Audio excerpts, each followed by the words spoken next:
man. It's always some technical difficulties, man. We finally got everything going on. What is up, everybody? Welcome to another edition of JT Sports Live. This isn't going to be a long live. I actually want to get to bed because I've been awake ever since 4 a.m. this morning. I dozed off like during the middle of the day. Like I dozed off during like the fourth quarter of the Jaguars and Packers game, and I ended up waking up just in time for the Steelers and Bengals game. I also watched the Saints 49ers Bills take on the Cardinals and the Rams versus Seahawks. So I'm not going to be able to cover everything I wanted to cover on this live stream. I'm a little bit disappointed because I kind of ran short on time tonight, but I will be going over the four main games that I previewed earlier this week, this past Friday. Seahawks versus the Rams, Ravens versus the Patriots, Steelers versus the Bengals, and the Buffalo Bills against the Arizona Cardinals. So, for those of you guys who haven't already, make sure that you guys go ahead and like the video and subscribe to the channel. I upload NFL videos, college football videos daily. I have Indiana versus Ohio State preview and prediction coming tomorrow. I'm going to wake up early tomorrow morning at 8 a.m. so I can go ahead and watch the film, go ahead and watch a little bit of Indiana, go ahead and rewatch some Ohio State games so I can get a better understanding of how these two teams match up going into that game, which pretty much is the biggest game in the Big Ten. So let's talk about the first game that everybody wants to know about. So let's start off talking about where did I go? Oh God, where did I go? Okay, so let's start off talking about the Patriots defeating the Baltimore Ravens 23-17.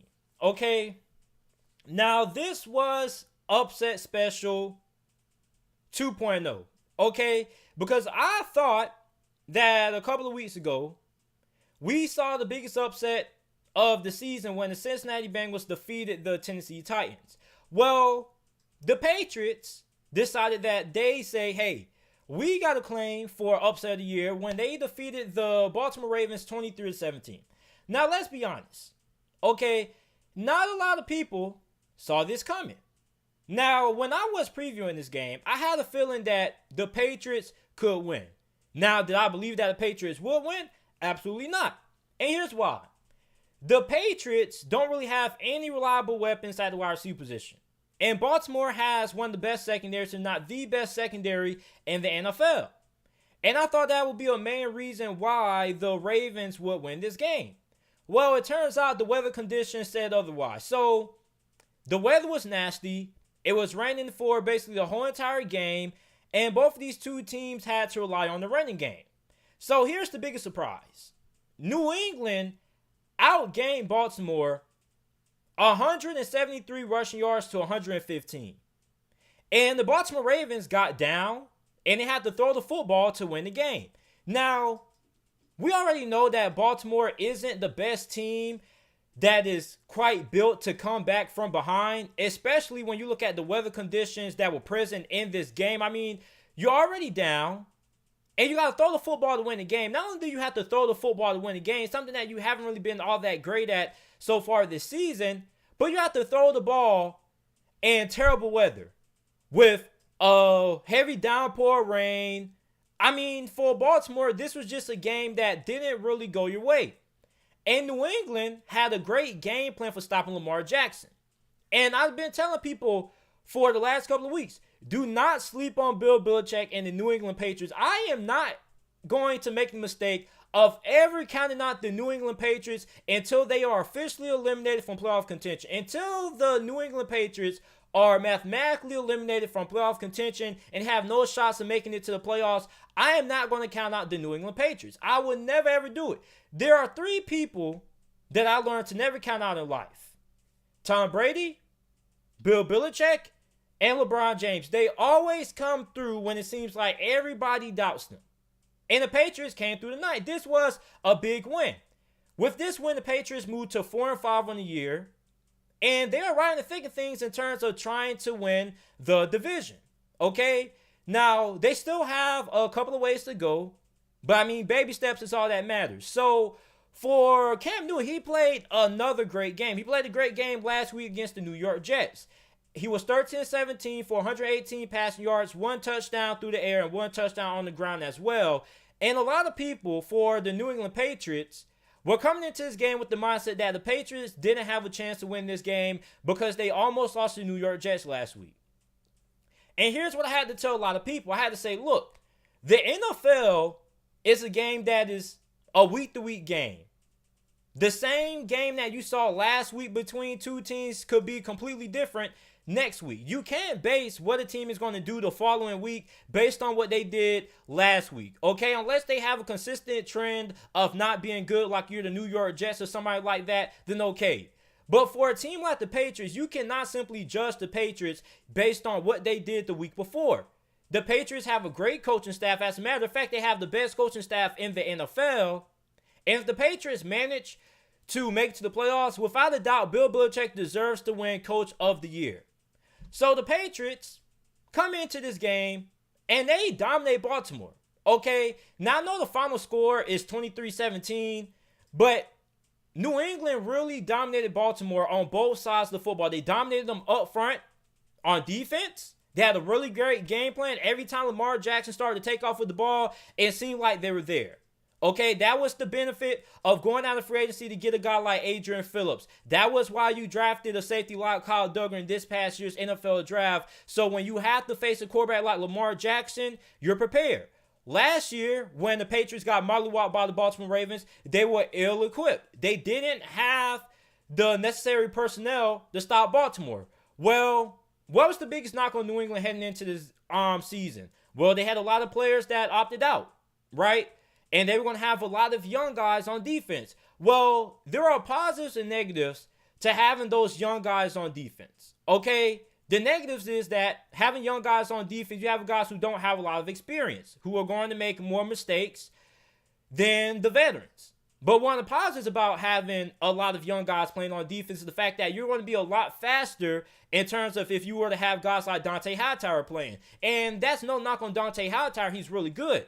But I'm just saying that there is the benefit of having younger guys in on defense. They're much faster, they're more athletic, and that's what we saw tonight in the Patriots' 23-17 win against the Baltimore Ravens.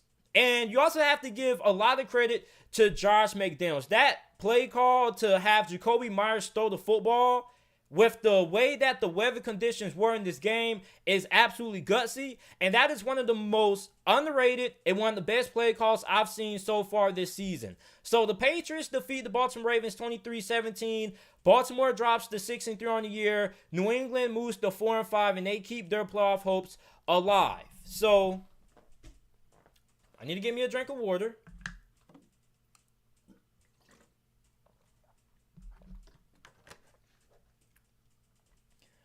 Okay, so the next game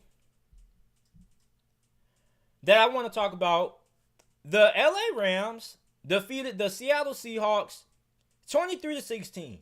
Now, unlike the Patriots win against Baltimore, I was not shocked about the outcome of this game. I came in with the suspicion that the Rams were going to win this game and that Seattle was going to struggle. Now, if you were to ask me, JT, how do you think Seattle will lose to the LA Rams? I would tell you because their defense sucks.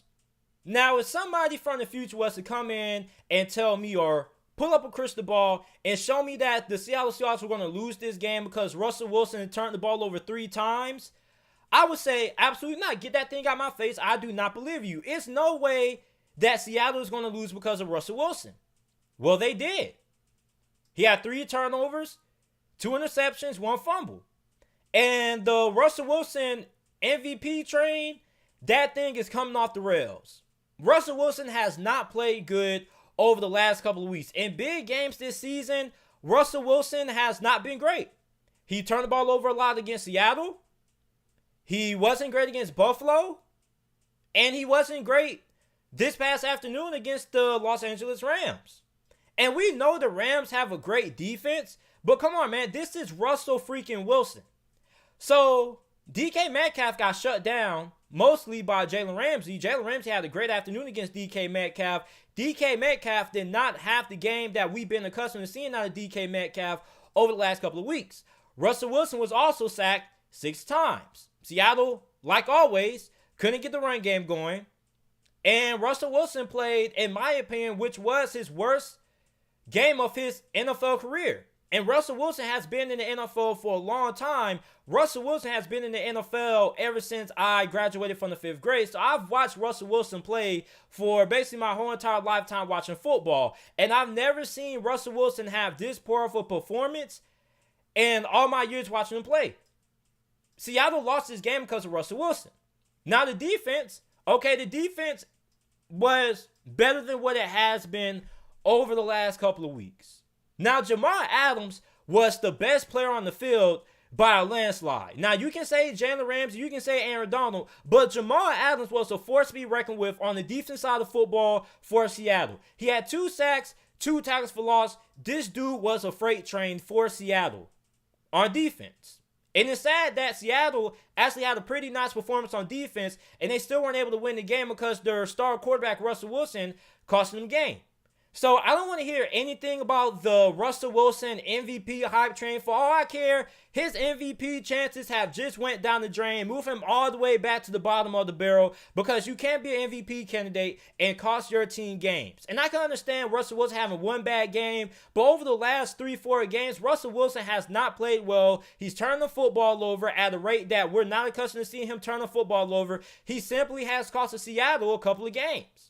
And that is just facts. And when you have a defense that isn't great, you're not going to do them any favors by turning the football over and having them come right back on the field.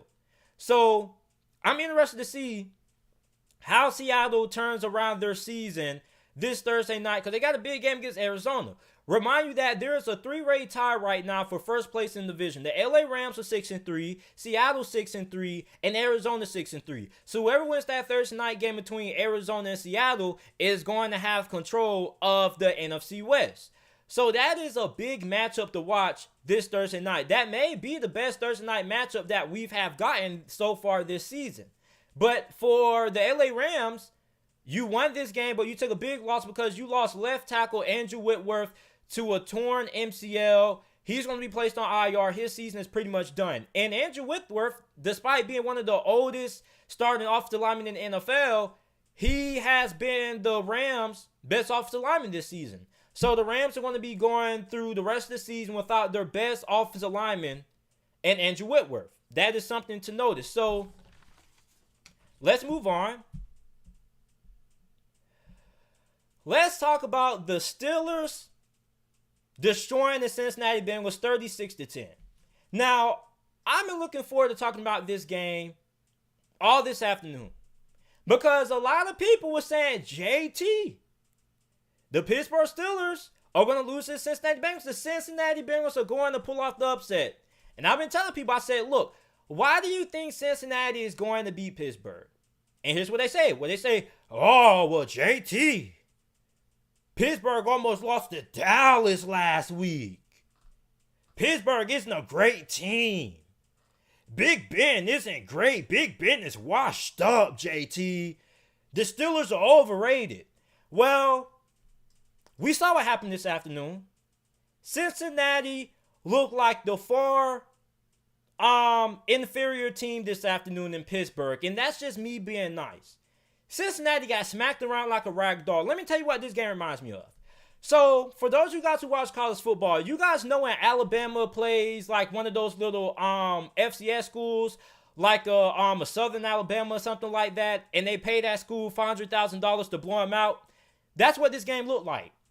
This was the first game that I've watched Pittsburgh all year come into a game and dominate for all 4 quarters. Aside from that Cleveland Browns game, this has been the second most dominant game that the Steelers have played this season. The offense didn't stall. The defense played great. And Joe Burrow was getting shredded back there. I mean, I thought the dude was about to get killed, if I'm being honest with you. And a lot of Cincinnati Bengals fans kind of had a little bit of confidence going into this game, because they were like, well, JT, we didn't allow no sacks against Tennessee. And I said, look, that was Tennessee. Tennessee hasn't gotten pressure on the quarterback all year. You have a Steelers defense that's averaging around almost 5 sacks per game, the most in the NFL. It's no way the Bengals are going to walk out of this game without giving up a couple of sacks. Then what was the second thing I said? I said that if Joe Burrow throws the ball more than 40 times to win the football game, Cincinnati has absolutely no chance of winning. Well, Joe Burrow threw the ball for 40 times this game. And I said that if Cincinnati can't run the ball successfully, they're not going to win. Well, Cincinnati was able to run the football. They had 139 rushing yards as a team on 21 total carries, and they still lost. You want to know why? Because they got down so big that you had no choice but to throw the football to get back into the game.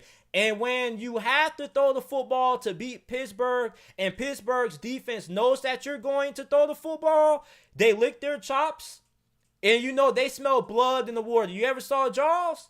That's what the Steelers' defense is. The Steelers, when they saw Cincinnati was down by multiple possessions, they were licking their chops, they smelled blood in the water, and then came up and they attacked. Okay, because you're not going to beat Pittsburgh if you got to throw the football 40 times on this defense. I don't care how tired, how gassed this defense may be. At the end of the day, if the pass rusher that the Steelers have, it's going to be really hard to throw the football 40 times and not allow more than 4 sacks. Remind you that the Steelers have 3 players on the defensive line alone that are going to be in consideration for being a first-team All-Pro. Bud Dupree, Cam Hayward, and TJ Watt. Oh, also, I can't forget about Stephon Tuitt. So the Steelers are going to have 4 potential guys who are going to be in the conversation on the defensive line for a first-team All-Pro. That's scary. And for the Bengals wide receivers, T. Higgins had a really good game. But Joe Burrow was running for his life back there. Now, for Pittsburgh, you held Cincinnati to 0-13 on third down. That was another large reason why Cincinnati lost to the Pittsburgh Steelers. There is no way that you are going to win any game when you can't convert on third down. Because if you're on 13 on third down, how are you supposed to keep the drive alive? How are you supposed to move the ball down the field? Get what I'm saying? Unless you are having big chunk plays, that's the only way. There's no possible way you're going to win a lot of games in the NFL not converting on third down. And I can't remember the last time a team won a game when they had no third down conversions. This has to be the first time in a long time that I've seen the team perform this badly on third down. And what this shows you is that Pittsburgh was just a more superior team than Cincinnati. Now, I thought this game was going to be a little bit more closer. I thought Pittsburgh would win this game 28-20. But, I mean, Pittsburgh just dominated Cincinnati. Cincinnati had no answer. Now, this is one problem that I have with Pittsburgh in this win. Pittsburgh continues to disappoint me when it comes to running the football. Pittsburgh ran the ball 20 times this game.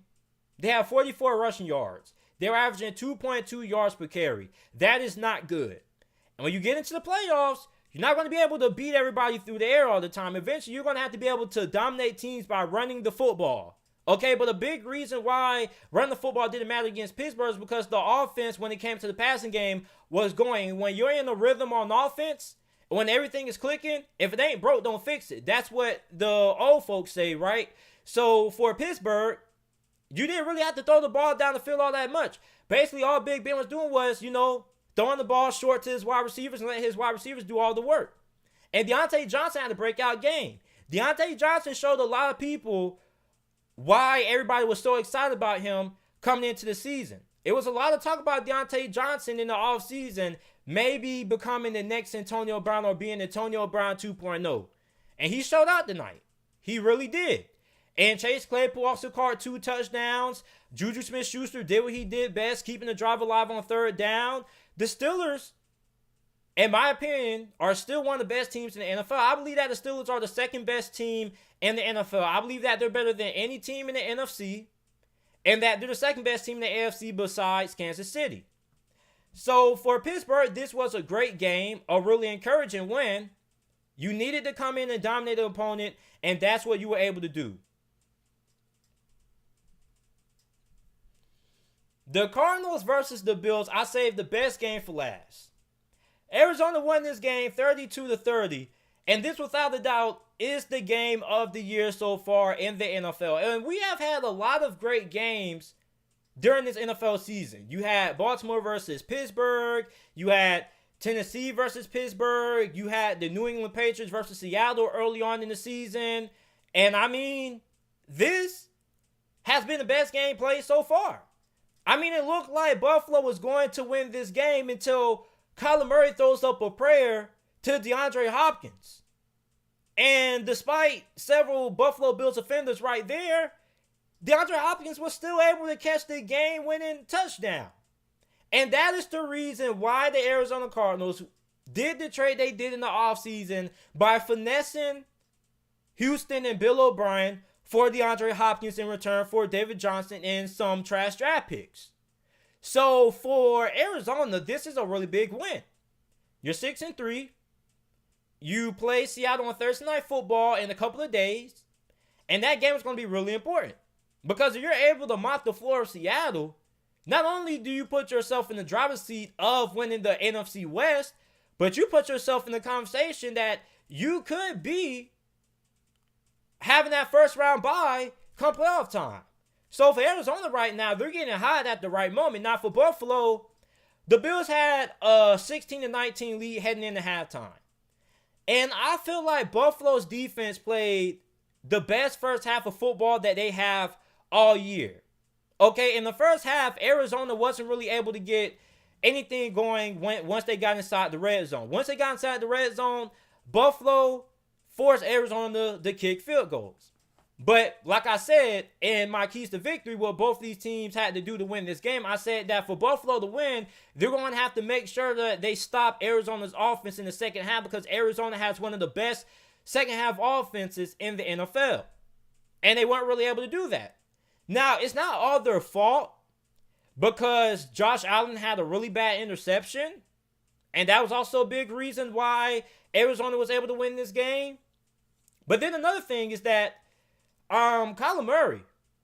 Buffalo was able to contain Kyler Murray for the first half. But in the second half, Kyler Murray took over the game. Kyler Murray was 22 of 32, 245 passing yards, 1 touchdown, 1 interception, had 2 rushing touchdowns for 61 rushing yards. Kyler Murray, to me, it is the obvious front runner for NFL MVP. Now, you can make the argument for Patrick Mahomes. Okay, you can say Patrick Mahomes should be the front runner to win NFL MVP. But when you look at what Kyler Murray is doing, I mean, he's carrying Arizona on his back. And remind you that Arizona still doesn't have a great offensive line. So Kyler Murray, if he has another great performance against Seattle this Thursday night, go ahead and give Kyler Murray the NFL MVP award because he deserves it. And we had a lot of speculation about Kyler Murray taking that next step and becoming an elite quarterback this season. And I had Kyler Murray penciled in as a top 10 quarterback even before the season started. All right? But I believe that Kyler Murray right now is the front runner to win NFL MVP this year. Now for Buffalo, you dropped to 7-3. That is a credible big loss. Because you have New England, who is getting hot at the right time. You have the Miami Dolphins, who are the hottest team in football. They're playing well offensively. They're playing well defensively. They're clicking on special teams. If you're Buffalo, this is a really big loss. Not only that, but you still have some really tough games remaining. You still have to play Pittsburgh. You have to play Pittsburgh. So this division is far from over. If you're a Buffalo Bills fan, anybody can still win this division. Now, will New England win it? Probably not likely, but I'm not going to count them out. The Dolphins, I think the Dolphins have a really good chance. So if you're Buffalo right now, you're a Buffalo Bills fan, watch how this team performs the next couple of weeks. Will Buffalo make it to the playoffs? Yes, they will. But will they win the division? I'm not sure. I'm not as confident as I was in Buffalo winning the division 2 weeks ago as I am now. Because Miami is really hot right now. And I believe that Miami is a better overall team than the Buffalo Bills right now because they're good on special teams, they're good defensively, and they're good offensively. Now, Buffalo has a better offense, but the Miami Dolphins have a great defense, and they're good on special teams. So Miami is getting hot at the right time. And I'll be telling people this all the time. It's not about how you start, it's about how you finish. And in the NFL, it's all about momentum. Teams that make these big underdog playoff runs in the playoffs get hot at the right moment. Remember Tennessee last year? Remember once they made that quarterback change, they were one of the hottest teams in the NFL. So if you get hot at the right moment and you carry that momentum into the playoffs, the Dolphins are a team that I do not want to play in the first round. Okay, it doesn't matter if you got to play them at home or on the road. I do not want to face the Miami Dolphins in the wild card. Okay, because the Miami Dolphins are a team that could be that 2019 Tennessee team in the playoffs, like how Tennessee was last year. So don't sleep on the Dolphins. But if you're a Buffalo Bills fan, this division is far from over. So this is it for this episode of JT Sports Live. I'm sorry this episode was a little bit shorter than what I wanted it to be, but I'm a little bit tired. Like I said, I woke up at 4 a.m. I haven't been asleep ever since. I had like a short 30-40 minute nap, but I'm still pretty tired. So there were a lot of things I wanted to talk about. I wanted to do my week 10 reactions on this live stream, but I wasn't able to get to it. So I probably will have to record that on my own. It probably won't be live, but that will probably be out tomorrow. But if you guys haven't already, make sure that you like and share the live stream, okay? Make sure if you haven't already that you follow me on Instagram and Twitter. My Instagram and Twitter is both JT Sports _. The link to my Instagram and Twitter is both down in the description down below. You can click on that, or you can go on Instagram and Twitter and type in JT Sports _. Go ahead and follow me there. I will be back with another edition of JT Sports Live. I'm coming up with a live stream schedule of how I want to do this. And you know, things have been a little bit rocky because I just got this thing going, but I plan on live streaming every Sunday around this time. I want to live stream Tuesday. I want to do my predictions Tuesday, and I want to do some more predictions on Wednesday as well. And then Thursday, I'll probably give myself a little bit of a break. And then Friday, I'll probably do a mailbag. And what a mailbag is like when you guys have questions that you guys want me to answer. It'll basically be like a Q&A. So I'm sorry that I couldn't get to nobody's questions tonight. It's just that time's a little bit limited for me. I'm really tired. I want to go to sleep.